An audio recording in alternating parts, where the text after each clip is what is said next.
नमस्कार दोस्तों, मैं अंशुमान शुक्ला स्वागत करता हूं आपका तक्षशिला ट्यूटोरियल के ऑनलाइन चैनल पर। दोस्तों, जैसा कि हम लोग लेसन नंबर 10 कंप्लीट कर चुके हैं, यानी हमारे लास्ट लेक्चर तक क्या रहा, लेसन नंबर 10 हमारा कंप्लीट हो चुका है। दोस्तों, आज हम स्टार्ट करेंगे लेसन नंबर 11 रहेगा और लेक्चर नंबर रहेगा 11.1।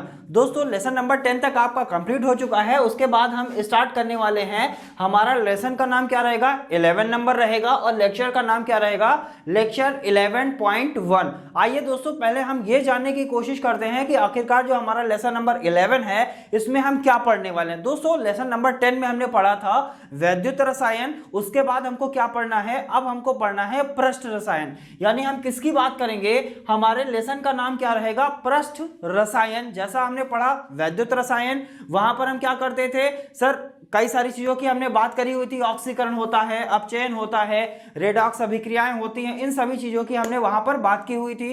तो दोस्तों, इसी से रिलेटेड हम लेसन को आगे बढ़ाएंगे और हमारा अगला लेसन रहेगा पृष्ठ रसायन। अब इसके अंतर्गत हमको क्या पढ़ना है, पृष्ठ का मतलब क्या होता है, इसको इंग्लिश में बोलते हैं सरफेस बोलते हैं, सरफेस को मतलब क्या बोलते हैं, पृष्ठ बोलते हैं। अब हम ये जानने की कोशिश करते हैं कि इस पृष्ठ रसायन में हमको आखिरकार क्या पढ़ना है। दोस्तों, यहां पर हमने कुछ हेडिंग्स लिखी हुई हैं। पहले हमने लिखा है अवशोषण, फिर हमने लिखा है अधिशोषण, उसके बाद हमने यहां लिखा है अधिशोष और यहां पर लिखा है अधिशोषक। अब इन सभी पॉइंट्स को हम जानने की कोशिश करते हैं, क्या होता है अवशोषण और क्या होता है अधिशोषण। अब दोस्तों, अवशोषण के बारे में तो सभी को पता होगा। अवशोषण क्या होता है सर, जैसे हमने कोई स्पंज लिया, स्पंज को पानी में डुबोया या स्पंज पर हमने क्या किया, पानी डाला। अब स्पंज क्या करती है, पानी को अवशोषित करती है कि अधिशोषित करती है। तो आंसर क्या मिलेगा सर, वो पानी को अधिशोषित नहीं करती है बल्कि क्या करती है, अवशोषित करती है। क्या करती है, अवशोषित करती है। अवशोषित कैसे करेगी, जब आप स्पंज को पानी में डालेंगे तो वहां पर होगा क्या, वो जो पानी होगा वो स्पंज के द्वारा क्या किया जाएगा, अवशोषित किया जाएगा। इसे ही क्या कहते हैं, इसे ही एब्जॉर्ब करना कहते हैं। क्या कहते हैं, एब्जॉर्ब। बेटा थोड़ा सा अंतर होता है, एब्जॉर्ब ये है आपका एब्जॉर्ब। अगर हम बात करें अधिशोषण, अधिशोषण को बोलते हैं एडजॉर्ब। ठीक है, अधिशोषण को क्या बोलेंगे, एडजॉर्ब बोलेंगे। यहां पर बी और डी में हल्का सा अंतर है। बी जहां पर आ जाएगा मतलब एब्जॉर्ब की जहां बात की जाएगी वहां पर हम बात करेंगे अवशोषण की, और एडी लगा दिया जाए यानी एब्जॉर्ब आ जाएगा तो वहां पर हम बात करेंगे अधिशोषण की।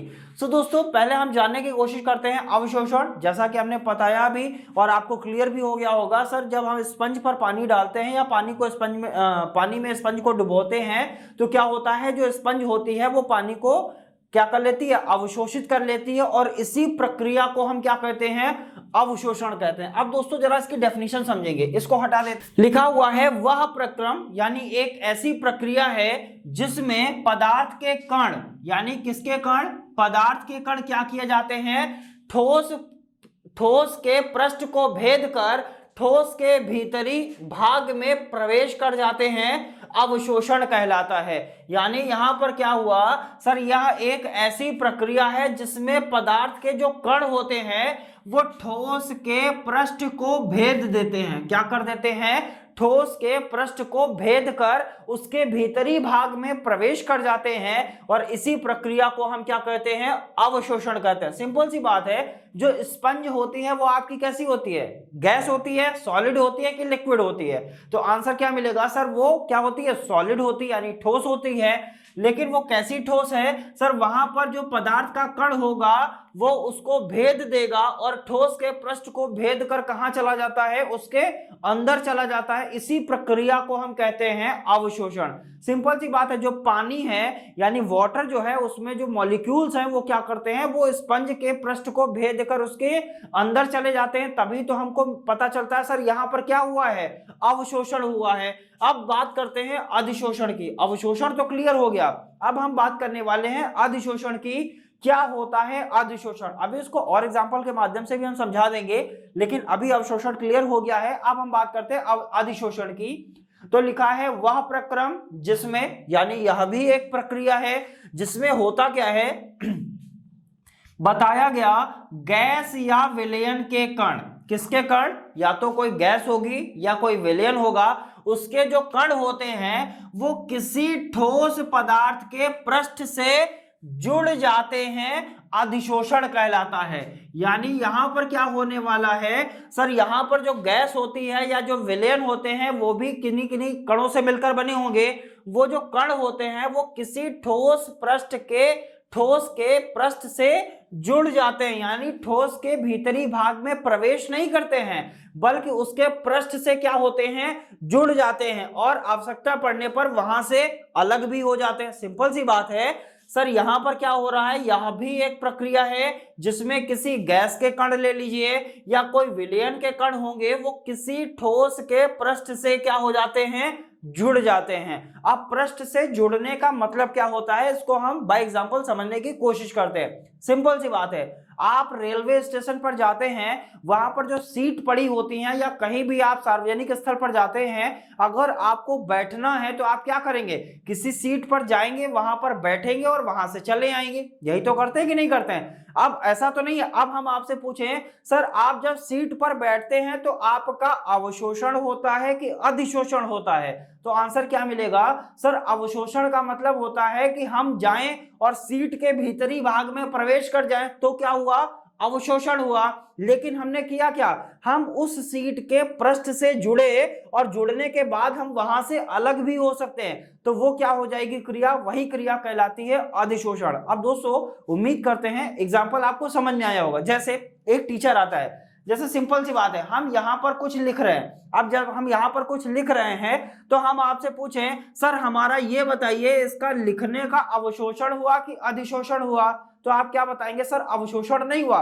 लिखते लिखते हम बोर्ड के अंदर समाहित तो नहीं हो गए, हम इसके भीतरी पृष्ठ पर तो अंदर चले नहीं गए, बल्कि कहां है, इसके पृष्ठ से जुड़ते हैं और यहां से अलग हो सकते हैं। जो हमने लिखा है इसको हम क्या करते हैं, बिगाड़ देते हैं, यानी हटा देते हैं यहां से। अब ये क्या हुआ, ये पृष्ठ से जुड़ा और पृष्ठ से अलग भी हो सकता है, तो ये क्रिया क्या कहलाती है, अधिशोषण कहलाती है। उम्मीद करते हैं एग्जाम्पल आपको अच्छे से क्लियर हुआ होगा। एक बार फिर से समझ लेते हैं, सिंपल सी बात है। सपोज करते हैं, चलिए एक और एग्जाम्पल ले लेते हैं। यहां पर मौजूद है, ये जो है ये इंक के पात्र हैं, ठीक है। इनके अंदर क्या रहती है, जो मार्कर हम लोग लिखते हैं, ये जो इंक है वो क्या रहती है, इन्हीं के अंदर रहती है। अब सिंपल सी बात है, अब हम आपसे कहें सर ये इंक के डिब्बे क्या करेंगे, पात्र जो होंगे वो आपस में क्या होंगे, अवशोषित होंगे कि अधिशोषित होंगे? तो आंसर क्या हुआ सर, ऐसा तो नहीं है हमने इनको जोड़ा और ये वाला इंक का पात्र इसके अंदर चला गया या इसके अंदर समाहित हो गया, तो ऐसा तो नहीं हुआ, बल्कि क्या हुआ, ये इसके पृष्ठ से जुड़ा है। पृष्ठ का मतलब समझ रहे हैं? अब सिंपल सी बात है, ये मेरे हाथ हैं, अब ये हाथ जब दोनों जुड़ते हैं तो ये अवशोषित होते हैं कि अधिशोषित? तो आंसर क्या मिलेगा सर, ये अधिशोषित होते हैं ना कि अवशोषित होते हैं। सो दोस्तों उम्मीद करते हैं ये एग्जांपल आपको अच्छे से क्लियर हुए होंगे। ये रहा अवशोषण और ये रहा आपका अधिशोषण। अब सिंपल सी बात है, एक चीज यहां पर और बताई गई, सर अधिशोषण के कितने अवयव बताए गए? तो आपसे बताया गया जो अधिशोषण होता है उसके 2 अवयव होते हैं, यानी उसमें 2 पार्ट होते हैं। अब वो पार्ट्स हमारे कौन कौन से हैं? तो पहला पार्ट बताया गया अधिशोष्य होता है और दूसरा पार्ट बताया गया अधिशोषक होता है। क्या बताया गया सर, जो अधिशोषण होता है उसमें 2 प्रकार के पार्ट होते हैं या इसके 2 अवयव होते हैं। पहला अवयव होता है आपका अधिशोष्य और दूसरा अवयव होता है आपका अधिशोषक। क्या होता है अधिशोष्य और क्या होता है अधिशोषक, समझने की कोशिश करते हैं। लिखा है जो पदार्थ किसी पदार्थ के पृष्ठ पर अधिशोषित होता है अधिशोष्य कहलाता है। फिर से समझेंगे जरा, जो पदार्थ यानी कोई एक ऐसा पदार्थ होगा जो किसी पदार्थ के पृष्ठ पर अधिशोषित होता है। क्या होता है? ऐसा पदार्थ जो पृष्ठ पर केवल अधिशोषित होता है, उसी पदार्थ को हम क्या कहते हैं? अधिशोष्य कहते हैं। सिंपल सी बात है। तो अधिशोषित कौन हो रहा है? या तो कोई गैस अधिशोषित हो रही है या तो कोई विलयन, यही तो बताया गया। गैस या विलयन के कण किसी पदार्थ के पृष्ठ से क्या होते हैं? जुड़ जाते हैं और जुड़ने की क्रिया को ही हम क्या कहते हैं? अधिशोषित होना। क्या कहते हैं? अधिशोषित होना। तो जो पदार्थ किसी पदार्थ के पृष्ठ पर अधिशोषित होता है क्या कहलाता है? अधिशोष्य कहलाता है। अधिशोषक समझते हैं। क्या होता है अधिशोषक, लिखा है वह पदार्थ जिसके पृष्ठ पर, अब यहां क्या बताया गया सर, एक ऐसा पदार्थ जिसके पृष्ठ की बात करी गई, जिसके पृष्ठ पर गैस या विलयन, या हम क्या कह सकते हैं, ये जो गैस और विलयन है ये है क्या, ये आपके अधिशोष्य ही तो है। तो जिसके पृष्ठ पर गैस या विलयन या अधिशोष्य क्या होता है, अधिशोषित होता है, क्या कहलाता है, अधिशोषक कहलाता है। अब इसमें क्या बताया गया, कोई ठोस पदार्थ। अब जरा ये चीजें हमने समझ लिया, अब इसको एग्जांपल के थ्रू समझ लेते हैं। सिंपल सी बात है, हम आपसे पूछे सर रेलवे स्टेशन पर जब आप गए, आप सीट पर बैठे, तो वहां पर अधिशोष्य कौन हुआ और अधिशोषक कौन हुआ। तो अधिशोष्य वो होता है जो पृष्ठ से जुड़ता है, और जुड़ा कौन पृष्ठ से, सर आप गए और उसके पृष्ठ से जुड़े, यानी हम क्या हुए, हम वहां पर हुए अधिशोष्य। और अधिशोषक कौन हुआ, वो जो सीट है, यानी वो सीट है, यानी जो ठोस पदार्थ है जिसके पृष्ठ पर हम क्या हो रहे हैं, अधिशोषित हो रहे हैं, जिसके पृष्ठ पर अधिशोषित होते हैं वो कहलाता है अधिशोषक। और जो अधिशोष्य होता है वो क्या कहलाता है, वो हमारा कहलाएगा अधिशोष्य, या कहलाएगा ऐसा पदार्थ जो किसी पृष्ठ पर क्या होता है, अधिशोषित होता है या जुड़ता है, वो क्या कहलाएगा, अधिशोष्य कहलाएगा। सिंपल सी बात है, हम जाते हैं वहां बैठते हैं, इसका मतलब हम क्या हैं, अधिशोष्य हैं, और वो क्या है जो जिस पर हम बैठे हुए हैं वो क्या कहलाती है, वो आपकी कहलाती है अधिशोषक। सिंपल सी बात है। जैसे सपोज दैट यहाँ पर एक क्लास है, इसके अंदर हम जब बाहर से आते हैं तो एक चेयर पड़ी है, अब चेयर पर हम क्या होंगे, अधिशोषित ही तो होंगे। तो ऐसा तो नहीं है सर कहेंगे सर वहां आए और चेयर के अंदर अवशोषित हो गए, अवशोषित का मतलब हम चेयर के अंदर समाहित हो जाएं, तो ये क्या कहलाएगी, अवशोषित होना कहलाएगी। और अधिशोषित का मतलब क्या हुआ, सर हम आए चेयर पर बैठे और यहां से निकल गए, इसका मतलब हम अधिशोषी हुए, और जो चेयर हुआ वो क्या हुआ, अधिशोषक हुआ। तो दोस्तों उम्मीद करते हैं ये चारों डेफिनेशन 1, 2, 3 और 4 चारों डेफिनेशन आपको अच्छे से क्लियर हुई होंगी।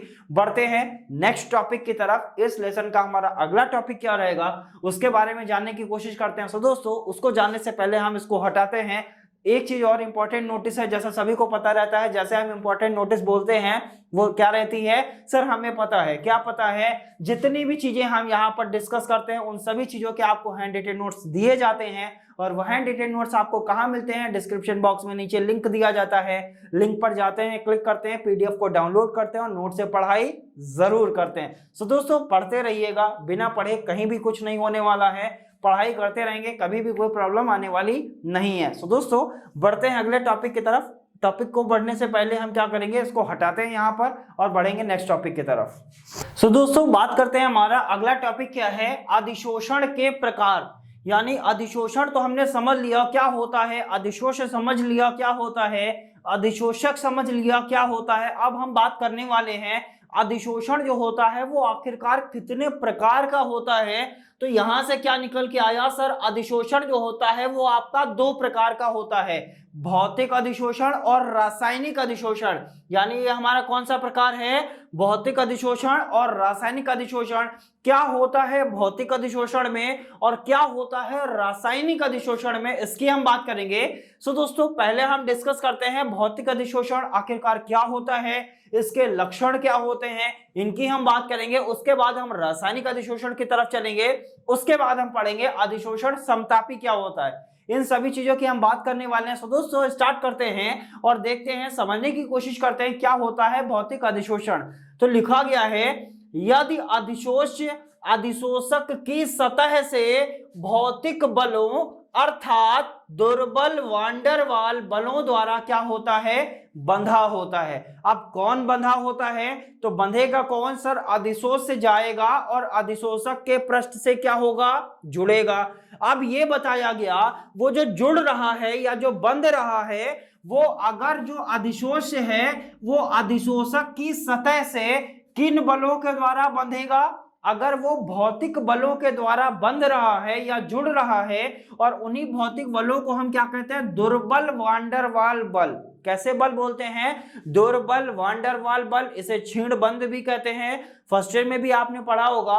तो इसी क्रिया को हम क्या कहते हैं, भौतिक अधिशोषण। क्या बोलते हैं, भौतिक अधिशोषण। सिंपल सी बात है, अधिशोष गया, अधिशोषक के पृष्ठ से जुड़ा, और ये जो जुड़ा हुआ है अगर वो दुर्बल बंध के द्वारा जुड़ा है, और दुर्बल बंध कौन सा है, आपका दुर्बल वान डेर वाल्स बंध है, अगर उसके द्वारा जुड़ा हुआ है तो वहां पर जो अधिशोषण की क्रिया होगी उसी अधिशोषण को हम क्या कहेंगे, भौतिक अधिशोषण। और जो दुर्बल वान डेर वाल्स बल होता है उसे हम भौतिक बल कहते हैं। और जुड़ेगा कौन सर, जुड़ेगा अधिशोष से, और जुड़ेगा किससे, अधिशोषक से। अधिशोष अगर दुर्बल वान डेर वाल्स बंध द्वारा अधिशोषक के पृष्ठ पर अधिशोषित होता है तो इस क्रिया को हम क्या कहेंगे, भौतिक अधिशोषण कहेंगे। अब इसके लक्षण क्या है, हमको ये तो पता चल गया सर अधिशोषण क्या होता है, पता है। अब हम बात करते हैं सर अधिशोषण के प्रकार कितने होते हैं, पता है। भौतिक अधिशोषण होता है और रासायनिक अधिशोषण होता है। फिर हमने ये जानने की कोशिश करी आखिरकार ये जो भौतिक अधिशोषण होता है ये होता क्या है। उसके बाद हम ये जानेंगे ये जो भौतिक अधिशोषण होता है इसके लक्षण क्या होते हैं। तो लिखा गया यहाँ पर हमने 4 लक्षणों को मेंशन किया हुआ है। ये लक्षण आपको नोट से भी मिल जाएंगे, सो नोट से पढ़ेंगे तो वहां से भी आपको मिल जाएगा। लिखा है अविष्ट प्रकृति, यानी इसकी प्रकृति जो होती है, किसकी प्रकृति, भौतिक अधिशोषण की बात कर रहा है। जो भौतिक अधिशोषण की जो प्रकृति होती है वो दुर्बल बंध की होती है, यानी उसके अंदर क्या होता है, दुर्बल बंध होता है। दुर्बल बंध के द्वारा क्या करता है सर, अधिशोषक के पृष्ठ पर अधिशोषित होता है, या अधिशोषक के पृष्ठ से जुड़ता है, या अधिशोषक के पृष्ठ से बंधता है। आप कुछ भी समझ सकते हैं। तो इसकी जो अविष्ट प्रकृति होती है वो कैसी होती है, दुर्बल बंध की होती है। पहला लक्षण समझ में आ गया होगा। दूसरा लक्षण क्या है, उत्क्रमणीय प्रकृति होती है। जो भौतिक अधिशोषण होता है उसकी जो प्रकृति होती है वो कैसी होती है, उत्क्रमणीय होती है। इसका मतलब क्या हुआ सर, बताया गया जो अधिशोषक व अधिशोष है उसकी सतह से छूटना। अब छूटेगा क्यों, छूटने का मतलब होता है जब वो दुर्बल बंध के द्वारा जुड़ा हुआ है तो वहां से छूट भी तो सकता है या वहां से हट भी तो सकता है। उसके हटने की क्रिया को ही या उसके छूटने की क्रिया को ही क्या कहते हैं, उत्क्रमणीय प्रकृति कहते हैं। और ये उत्क्रमणीय प्रकृति उसके अंदर क्यों आई, क्योंकि उसका बंध कैसा था, दुर्बल बंध था। दुर्बल बंध था तो कौन सा बंध था, भौतिक बल द्वारा जुड़ा हुआ था। अगर भौतिक बल द्वारा जुड़ा हुआ था तो दुर्बल वान डेर वाल्स बल था। चूंकि वो बंध कैसा था, दुर्बल था, इसीलिए वो क्या हुआ, अविष्ट प्रकृति को शो किया। उत्क्रमणीय प्रकृति क्यों दे रहा है, क्योंकि उत्क्रमणीय प्रकृति इसलिए दे रहा है क्योंकि अधिशोषक व अधिशोष की सतह से छूटना। अब यहां से क्या होगा, ये सतह से छूटेगा, इसीलिए क्या कहलाएगा, उत्क्रमणीय प्रकृति कहलाएगा। सो दोस्तों उम्मीद करते हैं सेकंड पॉइंट भी आपको क्लियर हुआ होगा। नेक्स्ट पॉइंट की बात करते हैं। लिखा हुआ है ताप का प्रभाव, यानी अगर इसको हम टेम्परेचर देंगे तो इससे क्या इफेक्ट पड़ेगा, इसकी बात करते हैं। तो लिखा है ताप के कारण भी सतह को छोड़ने लगते हैं। और सतह को कौन छोड़ेगा, अधिशोषक छोड़ेगा कि अधिशोष छोड़ेगा। तो जुड़ा कौन है, अधिशोष से जुड़ा है। किससे जुड़ा है, अधिशोषक से जुड़ा है। तो अधिशोष क्या करेगा, टेम्परेचर यानी ताप के कारण वो क्या करेगा, पृष्ठ को छोड़ने लगते हैं। इसीलिए इस पर बताया गया, इस पर टेम्परेचर का भी प्रभाव पड़ता है। भौतिक अधिशोषण में ताप का प्रभाव पड़ता है या नहीं, क्वेश्चन बन सकता है। तो आंसर क्या होगा सर, भौतिक अधिशोषण में ताप का प्रभाव पड़ता है। नेक्स्ट पॉइंट क्या है, बहुपरतीय प्रकृति। अब ये बहुपरतीय प्रकृति क्या है, बहुपरतीय का मतलब कई परतों में जुड़ना। ये जो होता है ये कई परतों में जुड़ता है, ठीक है, नॉर्मल एक परत में नहीं जुड़ता है बल्कि कई परतों में जुड़ता है। सो दोस्तों उम्मीद करते हैं ये सारे लक्षण भी आपको क्लियर हुए होंगे और भौतिक अधिशोषण भी आपको बहुत ही अच्छी तरीके से क्लियर हुआ होगा। बढ़ते हैं आगे की तरफ और समझने की कोशिश करते हैं आखिरकार भौतिक अधिशोषण के बाद हमको क्या पढ़ना है, रासायनिक अधिशोषण। उसको भी समझते हैं, देखते हैं रासायनिक अधिशोषण आखिरकार क्या होता है।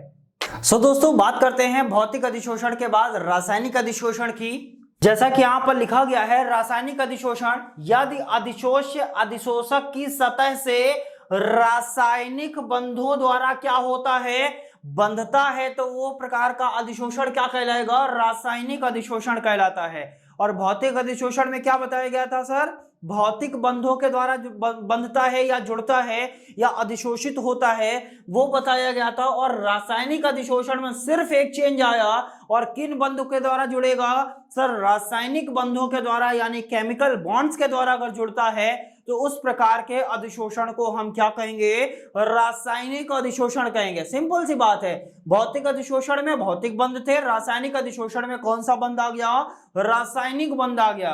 अब इसके भी लक्षण क्या हैं, निम्नलिखित हैं। क्या है लक्षण, अवशिष्ट प्रकृति होती है, जैसा हमने अभी बताया था भौतिक अधिशोषण में। नेक्स्ट, उत्क्रमणीय प्रकृति भी होती है इसके अंदर। नेक्स्ट क्या है सर, ताप का प्रभाव भी होता है। और नेक्स्ट क्या है सर, ये बहुपरतीय प्रकृति का नहीं होता है बल्कि एक परतीय प्रकृति का होता है।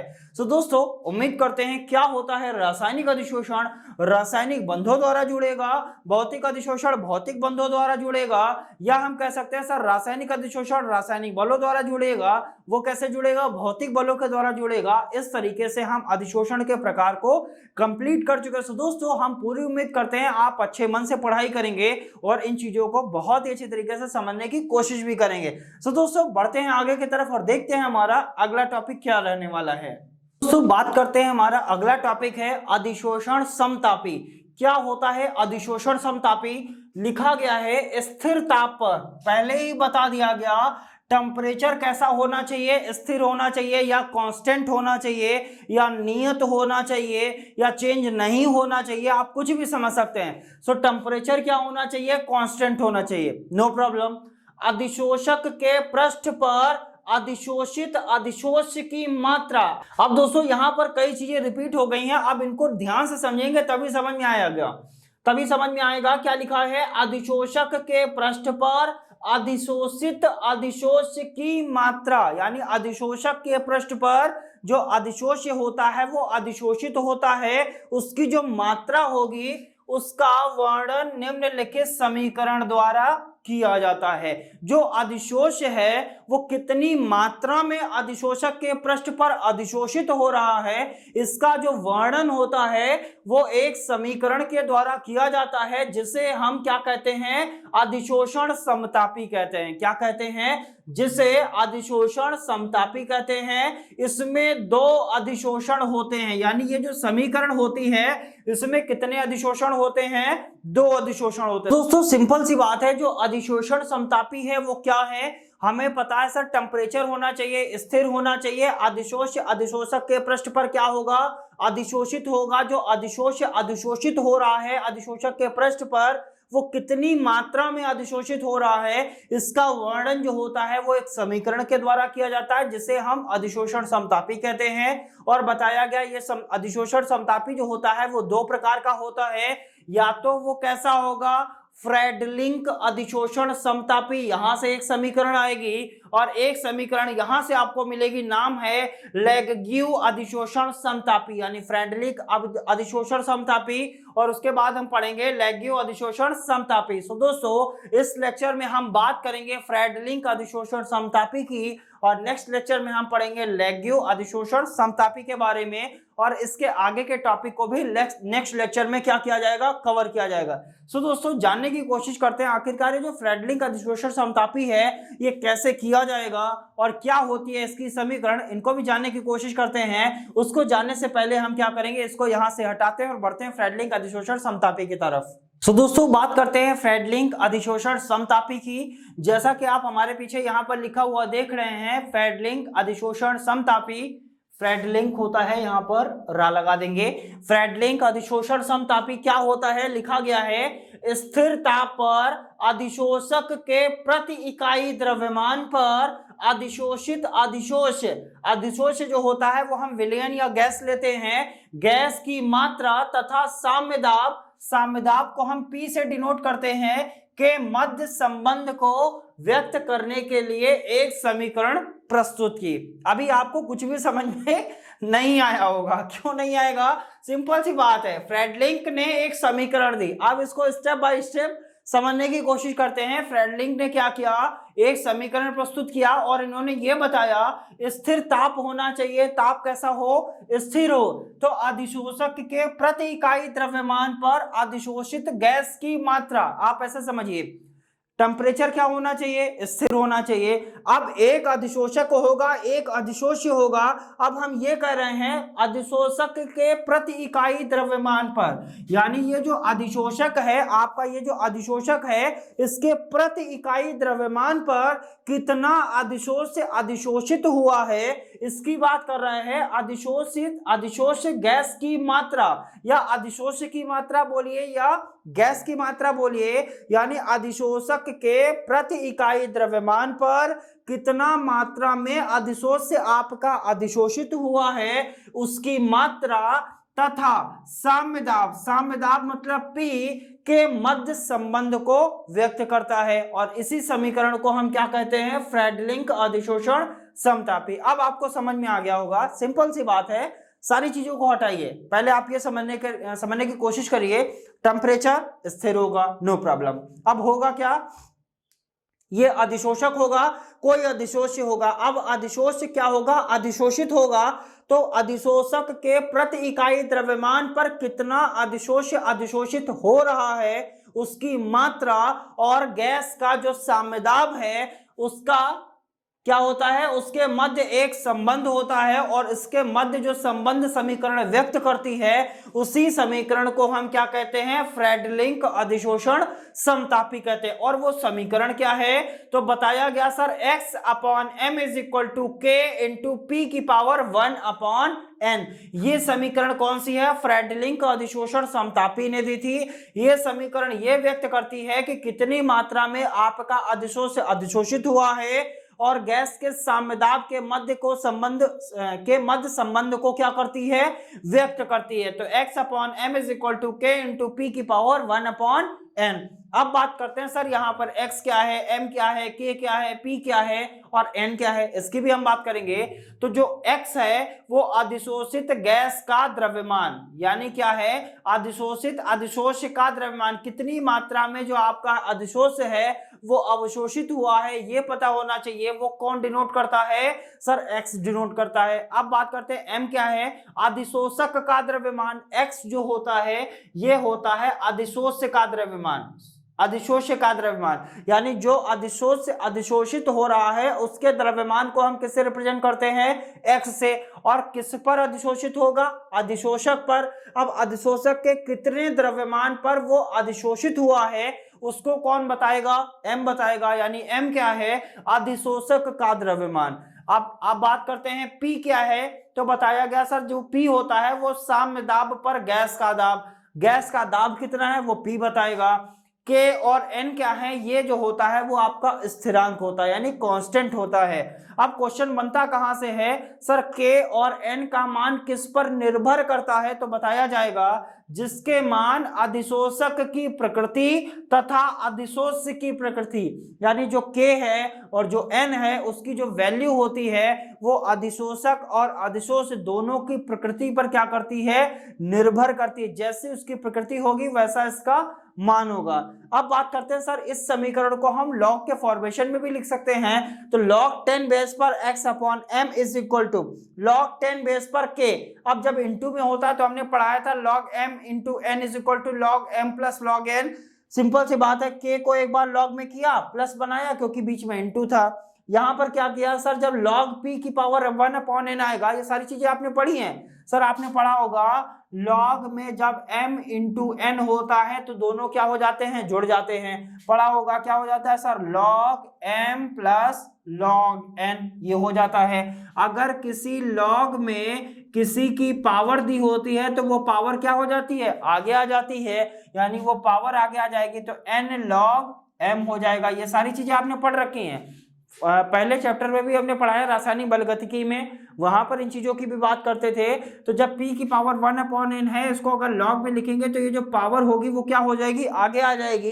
तो पावर को हमने 1/n के फॉर्मेशन में लिख दिया, log 10 बेस पर p को लिख दिया। और यही समीकरण क्या व्यक्त करती है, फ्रेडलिंक अधिशोषण समतापी को। सो दोस्तों उम्मीद करते हैं फ्रेडलिंक अधिशोषण समतापी आप प्रैक्टिस करेंगे, समझ में आया भी होगा और भी आप इसकी प्रैक्टिस करेंगे। तब तक क्या करेंगे, अगले टॉपिक को हम कहाँ डिस्कस करेंगे, वो सारे टॉपिक को हम डिस्कस करेंगे हमारे अगले लेक्चर यानी 11.2 में। सो दोस्तों आज के लेक्चर में इतना ही, मिलेंगे नेक्स्ट लेक्चर में, तब तक के लिए बहुत बहुत धन्यवाद।